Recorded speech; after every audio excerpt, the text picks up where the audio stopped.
Good afternoon, everybody. My name is Helen Wallace. I'm a board member of Elder Abuse Action Australia, and I'm filling in for the Executive Officer, Bev Lang, who's away on leave at the moment. Big shoes to fill.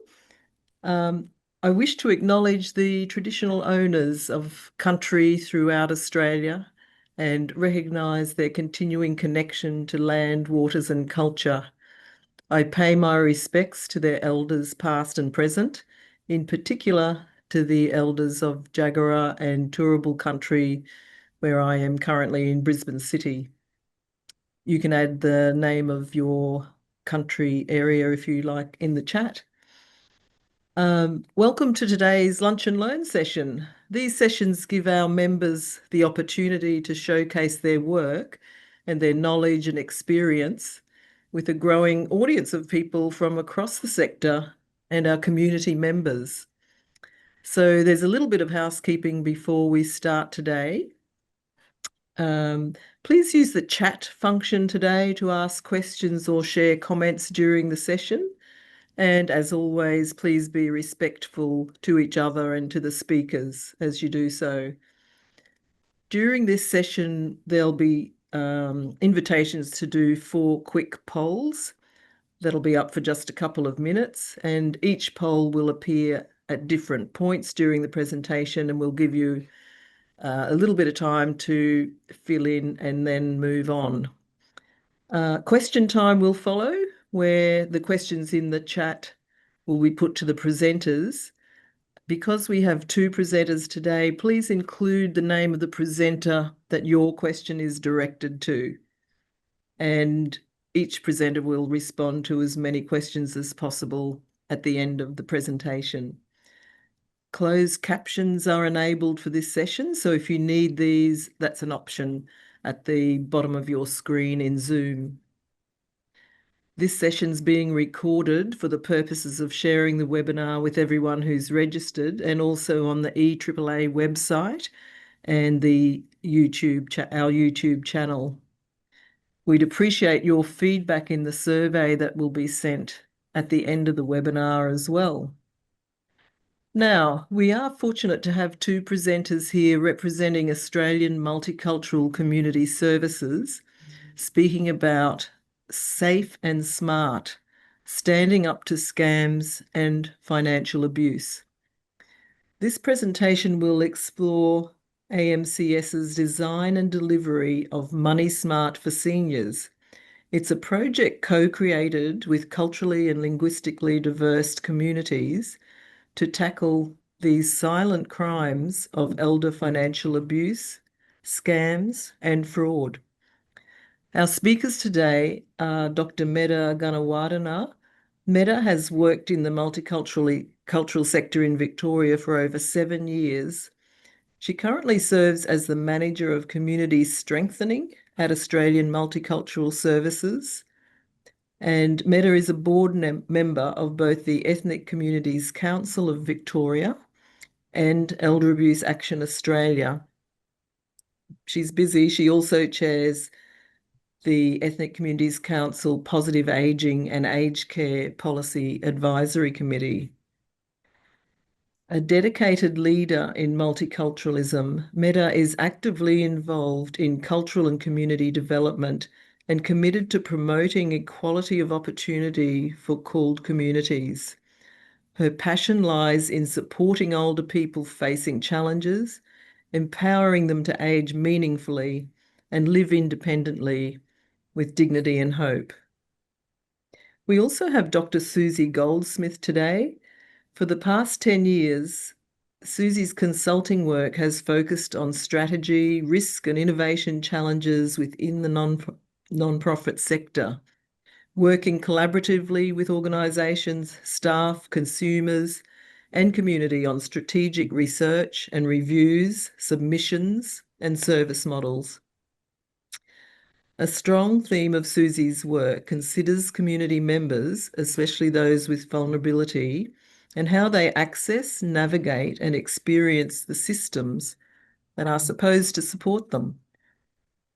Over the past 5 years, Suzy has worked with AMCS staff and community members on capacity building projects to revisit challenges, work through possibilities, and co-create interventions that enhance individual and collective resilience. Please join me in welcoming the Australian Multicultural Community Services team, starting with Dr. Medha Gundawardana.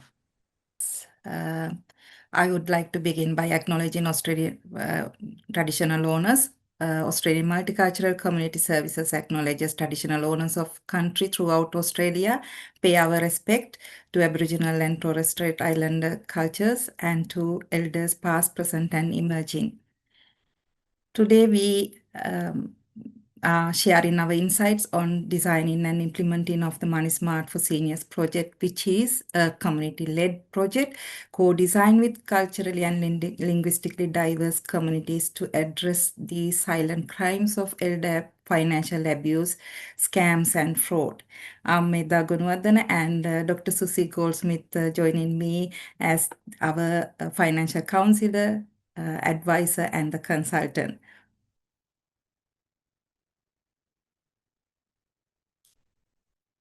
The next slide, please. So I will give a brief introduction to our AMCS, Australian Multicultural Community Services. We are a trusted multicultural organization with over 40 years of experience providing age and community care services to support called individuals, families, and also people from highly disadvantaged backgrounds.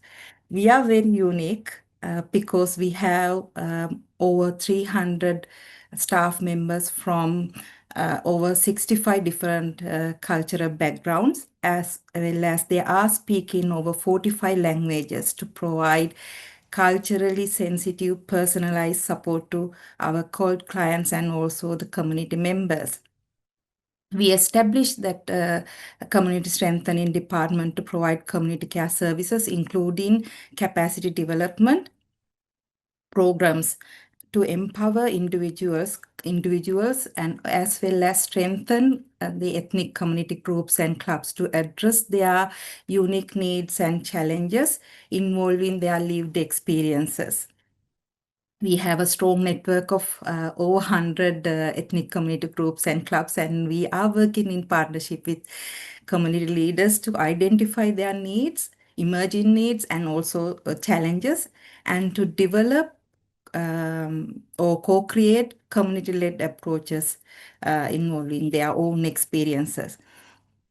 Even this program also drawn on community members' lived and living experiences to develop tools that are accessible, culturally relevant, and build resilience and confidence.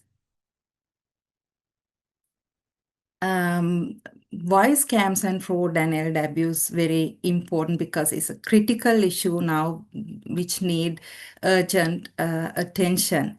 I will explain that because every day we are hearing different devastating stories, but when we hear it, it was too late to help because they already experienced that and they already experienced the negative consequences. They are going through the negative consequences. That can be too late to help. That is why we recognize people needed more information and education on how to avoid, how to respond, and how to report against the abuse. Already we can see that 51% of you mention it many times each week. That is why we need to address this very urgently and culturally specific way. Otherwise, they can't get the support as the way they need the support. So, and the other thing is that when we develop resources and information toolkits, all these materials and resources should be prevention focused because these crimes have devastating consequences. I can explain this with one of true stories. One of the community members came to us and shared his story. It was really, really sad one. And he was 72 years, and I can name him as Jamie. And I can't share the cultural background because I think it's inappropriate. And he used to use some dating apps and develop relationship with some women. And he developed one strong relationship, one of the women, and it went well until he did lost all the money. Their plan was to purchase a house in that country, and he wanted to live with this person here and there time to time. And he did several transactions. And after he completed the final transaction, this woman disappeared, no trace. He couldn't find anyone in that name, everything. Forge information, and he ran to the bank and asked the support but even for us, we didn't know how to help because it's already done, already gone, everything already gone. I think nearly $500,000 what he got. That's the all money he got for living for rest of the life. And we need to understand he didn't lose his money only. He lost everything. Like he got three children, and children got really upset about losing all money, and they distance from his dad, and also the shame. And he was worrying about that he got a bad face, and he couldn't face for his community. And eventually he isolated from the community also and started to stay at home without going out, because he said, I can't go out, it's a shame for me and I can't bear this anymore. And also he lost the sense of security, financial security, no money to live, and also cut off from the support network. And he lost the self-respect, confidence, and identity and sense of self. Everything he lost. And that finally we heard that he, because he came as a client for us, suffering, living with dementia, because the trauma caused him dementia. And also that damage increases with the vulnerability. These are people already vulnerable because of the age, and age like cognitive challenges, language barrier, cultural barriers, and also they don't have much confidence because they don't know about the available services, how to access these services, and also about the legal and health or institutional frameworks in Australia, and less independence because they are heavily reliant on their family members, children, and neighbors and friends. So always at high risk of exposing their personal information. So next one. We will go for the poll question too. It's really important to have your ideas and information. So I'll read it to you. How many people are you aware of who've lost money or important personal information through a scam? Yes, it is interesting to see that you all, like only 11%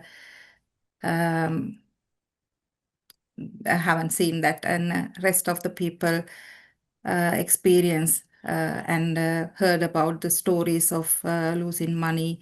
And it is important to see that what you have done after you heard about these stories, and how did you help them, or whether you were able to help them, and what we can do for them. So we developed this Money Smart for seniors to address these silent crimes of elder financial abuse and scams and fraud. And particularly, we wanted to develop culturally relevant and accessible information and education to support community members in preventing, avoiding, and responding to financial attacks.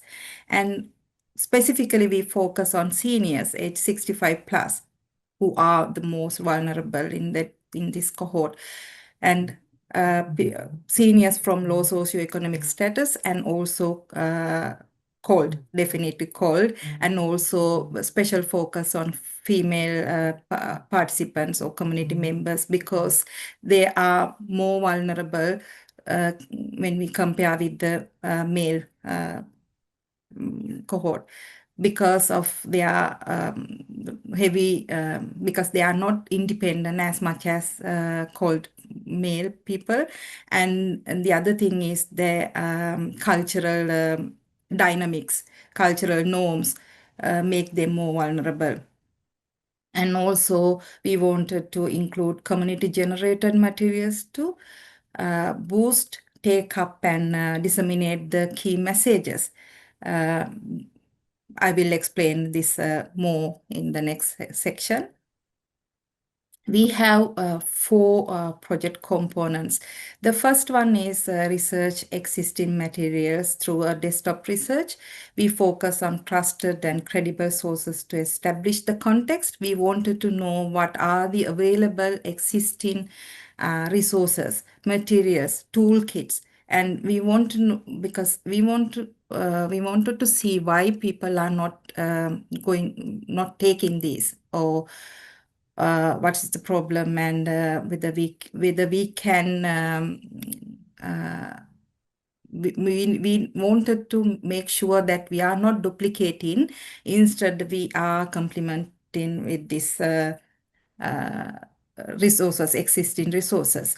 The second thing is the co-design workshop. We arrange a co-design workshop to work with community leaders and some of the community members to understand about their existing experience of financial abuse, scams and frauds, and what they know, how they perceive this, as well as if they experience already, what actions they already taken to protect and report. And also, we ask them whether they are using the existing help, existing support, existing information. If not, what are the reasons not using this, and why didn't you speak out? Why didn't you access the existing support services? And the third one, we wanted to co-create the materials with the community, because we wanted to give them the ownership of what they are producing.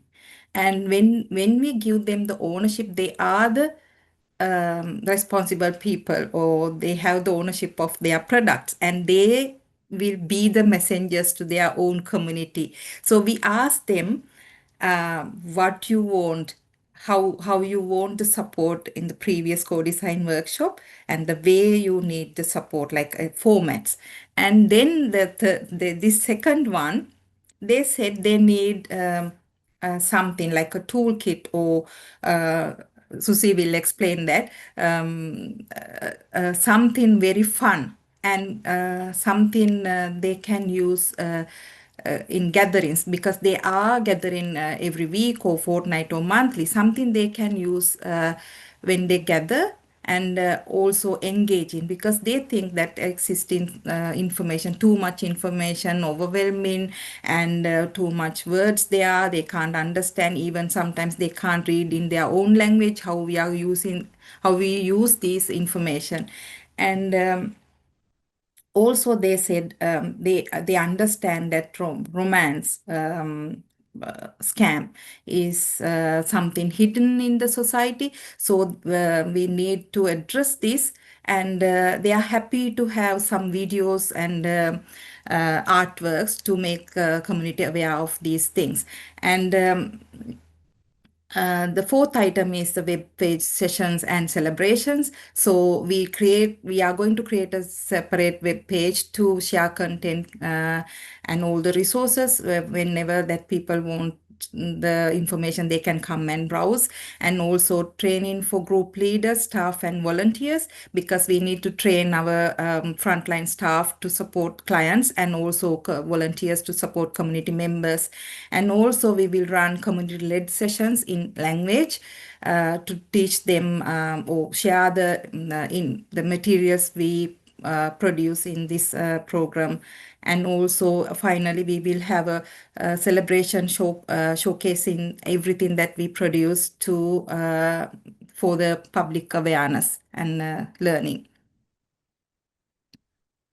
So AMCS acknowledges financial support from the Enroller Courier State Foundation and Perpetual Trustees and team and partners, AMCS staff and volunteers, and Goldsmith Private Limited. Suzy Goldsmith is here, and House Studio, the other people who are supporting us to create the content, and also eSafety Seniors, and all ethnic community groups and clubs. So I will hand over to Suzy after poll question 3. James, can we have the poll? How confident are you in your capacity to help your clients or participants or yourself to resist scam or fraud attempts? It's anonymous, but please tick quickly. Okay, so the majority feel moderately confident in helping people, and I'd be fascinated. There'll be another poll question later to ask you what you actually do, and a quarter of people feel highly confident, so that's really terrific. I'm very curious to know what that constitutes, but we will keep going about the program we've been looking at. And we're sort of working on the gaps that Medha has described, seeing and being quite, finding quite distressing, really. So we started with our understanding of the communities that AMCS is working with, which are very extensive. And we've worked with these groups before. So we knew already that there was a range of capabilities and confidence levels in the groups. And that ranges from people who are very confident, who've only perhaps recently retired and have worked for a long time in Australia in English and feel quite competent at navigating things online. Predominantly that group seems to be male, and it's only probably, my guess is about 10% of a typical group. The middle 80% are much less confident and much less conversant with how to navigate things. Then the least confident people are people with communication challenges. They still have decision-making capacity, but perhaps difficulty in communicating and implementing their decisions. But the more confident ones have got the ability to lead and support the rest of the group. And also understand the group as in general, understands the sorts of barriers that they share, which might be, for example, a distrust of institutions or worries about visa status, which make simple translations of Australian approaches less useful. And navigating aging is a challenge for everyone. And it's made more complex by the difference between cultural expectations and local norms. We did a brief scan of reports and research. I've just listed them here. That was just to provide evidence for the context that we established. And the context we established was really that the 65 plus age group is expected to more than double in the next 25 years. And I think everyone understands this. The factors that make us more susceptible are common to scams, fraud, and elder abuse. They're the standard list of things. Also, older Australians of any ethnicity may have greater difficulty, greater difficulty speaking English. That's in households that don't speak English at home. But they also, as people age, we have greater need for third-party support with financial matters. And it's a two-edged sword, because that support can be protective, or it can expose someone to abuse. In terms of scams, I'll let you read this slide yourselves, but there's a lot of information available about the types and methods of scams. What's key here is that each quarter, the information that's the statistics that are gathered by ScamWatch change. So the pattern that you could explain last June is not the pattern I see looking at now, a year later. It's all shifting all the time. It's a shape-shifting threat. Although the problems and the amounts of money being lost in general seem to be decreasing a bit, but that's only based on reports. Called communities and older Australians are a group where the amounts being lost are increasing. So this is our starting point. There are 4 main government websites that have a whole heap of information on them. The Australian Signals Directorate, ACCC's ScamWatch, the E-Safety Commissioner's Be Connected resources, which I'm sure many of you have seen, and ID Care. A lot of that content is also available in language, and our groups told us when we shared some of that it was actually very nicely translated, and they appreciated the way some of that was presented.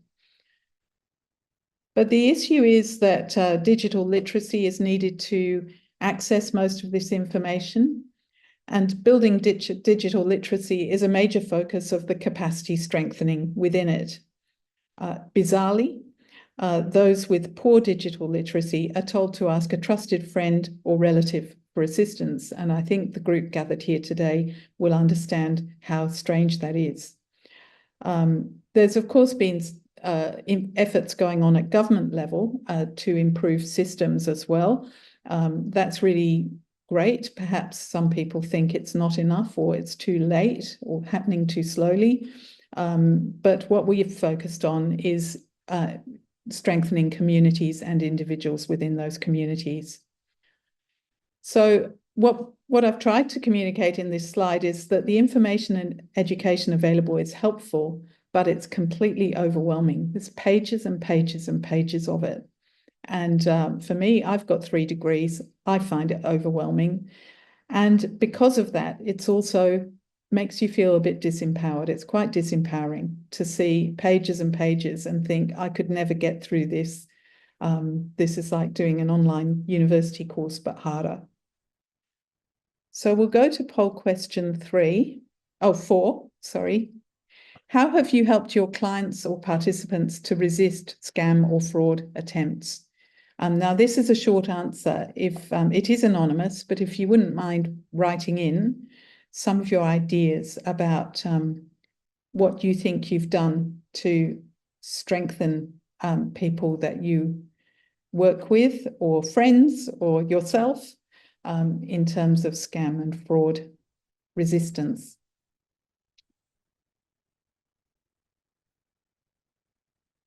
Thank you, everyone, for putting those answers together. So we thought there was no benefit in duplicating the huge amount of guidance that was already available. Rather, we wanted to take a strengths-based approach and give community members the tools of resistance and opportunity to practice using them. So we asked a number of community groups, what are the common forms of attack you're aware of? Does your community feel exposed to attack? How and why? There are some communities who have very specific threats and messages directed at them, often in language. What do you need to feel strong and confident? How is strength expressed in your culture? Would that help? What extra supports might help, like the relay service or interpreter? And they told us these kinds of responses here that are up here. I'll let you read those. And we also observed this wide range of confidence levels. Often only 1 or 2 people would really speak about their scam experience, but everyone else probably agreed. And also, as soon as we asked about something specific like romance scams, there was a reluctance to discuss that kind of thing in a group, and that's fair enough. The main message that came was that we want the simplest way to respond to financial attacks. We want to be able to learn by making mistakes. We're enthusiastic to build confidence and promote our own independence. We don't want a lot of stuff to read. Learning materials with online links only suit those who are already quite confident. We'd rather learn in person. This kind of thing is the sort of message we were getting. So our response to that in terms of the design was to draw on the instincts and advice of the communities to come up with what we would do. And I don't know if many of you online know about the Luke's Strength cards. This is my 30-year-old set, which I love dearly. But we took that as inspiration. And because we were seeking to reduce fear and confusion, which are common barriers to taking action, and give people really a simple link to the strengths that they have, remind them of those strengths, and provide simple steps to take. We wanted to span across the levels of confidence that we'd observed, understanding that 80% of people weren't very confident at all. And we wanted our resources to work for as many of the group as possible, members of the groups as possible, and encourage the more confident people to influence and support the people who are less confident, to really start the conversation within the community and normalize resistance. And of course, we wanted to avoid duplication and promote uptake of existing resources. So where we went to was a card game. This game is called Beat the Wolf. And the idea, which Medha alluded to before, was to increase the engagement level, create some fun, allow community members to model the required behaviours to each other, get the concept, get a language, get a conversation going, and also to create something that is reasonably fluid in that it just is getting the conversation going. So as scams and fraud attempts and elder abuse attempts change, or people learn different things, they can share about those. They say, oh, you never would guess what I got last week. And so we can maintain some currency. So the concept of the wolf in sheep's clothing, people attacking you with scams, fraud, or elder abuse, pretend to be kind and trustworthy so you won't suspect them. In the traditional story, the wolf disguises himself as a sheep so he can hide among the other sheep and get close enough to kill for his next meal. And this is what people attacking you with scams, fraud, or elder abuse do. So what we discovered, which I found quite fascinating, was that these groups we spoke to were from very different communities, and yet everyone knew about the wolf in sheep's clothing. So that was quite interesting. It's quite a universal story. So what can you do if the wolf's coming your way? We thought about it a bit and learnt that wolves are actually afraid of tigers. They're not afraid of very much, but apparently a wolf is pretty scared of a tiger. And also, and across cultures, many of us would like to be a tiger. I particularly would like a stripy tail myself. So then we had 5 tiger strengths, which we validated in discussion with some of the government bodies who are doing all the work at the other end. And they are security, take action, savvy, spot the wolf, say no, stay on the safe side, Step away, stop all contact, and share wisely. A little information goes a long way. And we're very grateful to House Studios for helping us with putting these ideas into practice, because we did need our own copyright on the images. We then had some typical wolf challenges, a wolf pack of scam starters. So the wolf can appear, I mean, there are 200 on the lists today. There'll be another 200 by next week. We can't be comprehensive with the types of attack. And that's why we've gone back and tried to build this up on the responses. The responses, many responses, a few responses will deal with many attacks. So it's easier to learn and internalize a few responses that actually get you standing on your hind legs and looking after yourself than to worry about trying to identify every single type of attack, because they're changing all the time. So the sort of scam starters we're talking about here, you need to invest more. It's going so well. Just click this link. I'm using a public Wi-Fi service. So that's just some examples of the sorts of provocations here. But they won't cover everything, but they will still allow people to practice the kinds of things that can happen. So then we've gone to some community-led sessions, which allow people to practice using these strengths, and they're held in language.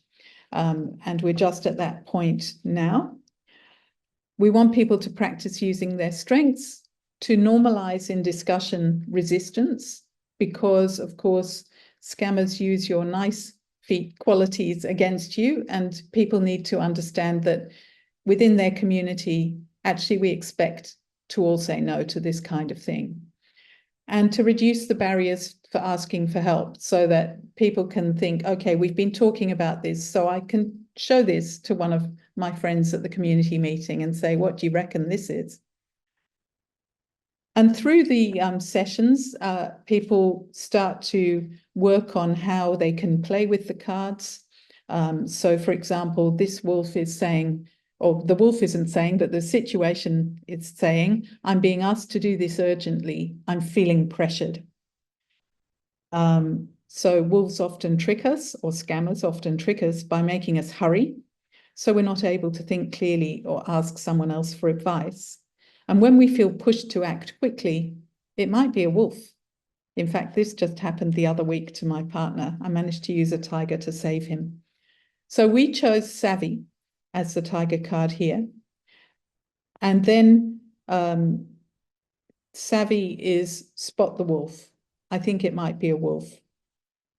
So what you might say then is, thank you, I'll pursue this another way, or I'll check this out myself, and just hang up and then go and look for the formal route to that information and just check whether it's true or not. And the message we're giving is that you don't have to be right, but it's important to play it safe. Take your time and check things out independently. So from this, we've got a whole load of themed resources. There's a toolkit, which is on the left here, which goes through the same tiger strengths, but actually links more to some of the more in-depth information that's available on the government websites. And for those people who are very competent, they can look at those links, but equally, once they're in those websites, they can explore to their heart's content. We have the cards in a pack, and there's also a help card you can see here, which each community member can keep and have in their bag, for example, to remind them of the sorts of strengths they have, and also provides some useful, but not too many, points of reference where they can go for help if they're worried. And we've also been generating some community artwork, videos, role play with the cards, and also some dances. So I'm going to go back to Medha to talk about the outcomes. the impact we wanted to create is that increase the resilience of all older people to be confident and as a way that they can use the technology in a safe way and be independent at home and in the community. And also we wanted to develop their confidence to identify the scams and also that means spot the wolf and be strong to avoid and also to respond if there are any case, respond properly and also report. And the other thing is that when we use this game, they can open up conversations. They have the confidence to be open to conversations about scams, fraud, and elder abuse, and also to support each other, that peer support. And every week or every fortnight when they gather, they have something to talk about and what has happened last week and get the support from their peers and also make them aware about the new scams and also reduce the barriers to help by providing simple, non-threatening way to access existing trusted knowledge. And also increase our staff capacity to support our clients and the community members. And we developed something suit for community members at all confidence level, that we have different confidence levels, no confidence, moderate and high confidence. So everyone can enjoy with this gameplay. Thank you very much for everyone joining here. That's for question and answer session. Thanks very much, Medha and Suzy. Quite a lot of the chat were people saying this looks really good, the materials that you've developed and the process. For those who want to procure the tools, the materials, the card game, should they email info@amcservices.org.au to request that so you know that's Yes. the request from people? Yeah? Yes. Yes. Okay, so that's info, INFO, at AMC Services, all one word, .org.au. So congratulations on a creative and obviously impactful approach. A couple of the other questions are the cards and materials in different languages? We would love to do that, but it was a pretty sparse budget that we had for this part. But certainly we're open to that idea, and we've had offers to translate from some of the community leaders already because they're just so keen on it. Honestly, they're very attached to the whole thing because they have control of it. It's not like attending a talk. They just play with it. And I think they like that very much. Mm. So this is the beginning, not the end of the project in many ways. In some Miranda ways, says, if anyone knows any funding for translation, we'll take it. yeah. It's more the printing, because we have to print the packs. It wouldn't be efficient to print one at a time. They're nicely printed, they're glazed, they're nicely presented, and that's part of it. People need it to be not too grotty. And so if we're going to produce, we have to be able to produce a number like 50 or 100 sets, and then there's a cost to that. It's more the cost to that. The design work isn't too heavy. I don't think it's more the yes, just making those production adjustments. costs. And also I'm going to have a chat with our funders to have further funding to print in different languages. Then we may be able to provide it free of charge at the moment at limited budget. And we are going to print it like 200 card sets at the moment. And I'm pretty sure we will be able to do it in the future. But each community member gets a help card, because Yeah. we've seen with other work, people just really want something to touch, hold, and take. So Amy Gill says, are you looking at partnering offers for such initiatives? Yes, certainly. I'm really happy for partnerships. And another question is, how do you increase the confidence of victims to disclose what their experience or the abuse they've had in order to start the recovery process, I suppose? Yes, I think that that's a advantage of being a trusted multicultural organization, because we are working with community leaders. There are some examples. They approach the community leader, then community leader approach us to discuss about the consequences and what has happened, and also like we trained. Community leaders as well as some of the leading community figures to support their own community members. So in that way, we expect the community members can come to that peer leaders to tell about their stories, as well as through this awareness sessions, our expectation is to build up their resilience. Then they can speak out.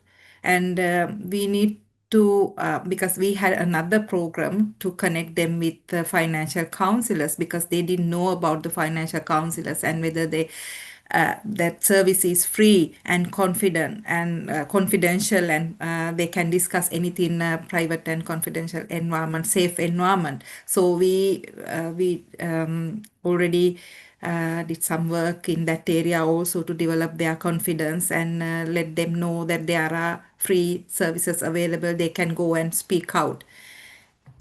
I think as well, just having the discussion in your community and learning that this is happening to other people, and that you're not the only one, I think that is very helpful, especially for some of these community-specific ones, which really do upset people. I mean, my local bank manager tells me about frequently Chinese students turning up in tears at the bank, really frightened, really seriously frightened.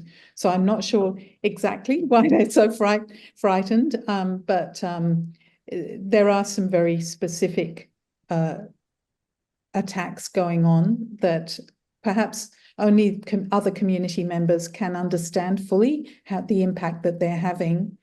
And also some of the links that we're providing. I mean, the government services are pretty good. You know, you can have a confidential discussion with ID Care on a phone line. They will help you and they'll talk through what's happening for you. If you think that your device has been contaminated, say you've clicked a link you shouldn't have, they will actually help you clean it.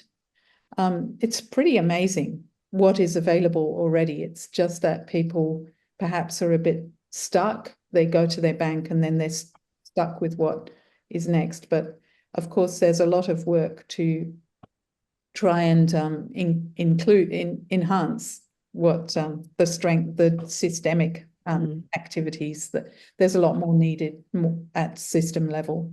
Yes. So Dale and some others have asked, is it possible to get a session for our community group? So Medha, you're in the Melbourne, Geelong area. Yeah.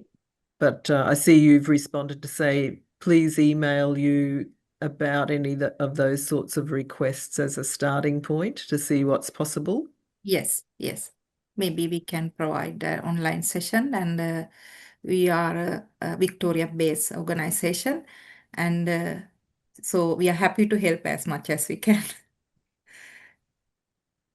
That's right. And I think that possibly ID Care, someone notes that, and others are lamenting that this is affecting the whole community, and older people in general are often struggling a great deal because of the amount of transactions that are online now, and the expectation that people will be engaged digitally.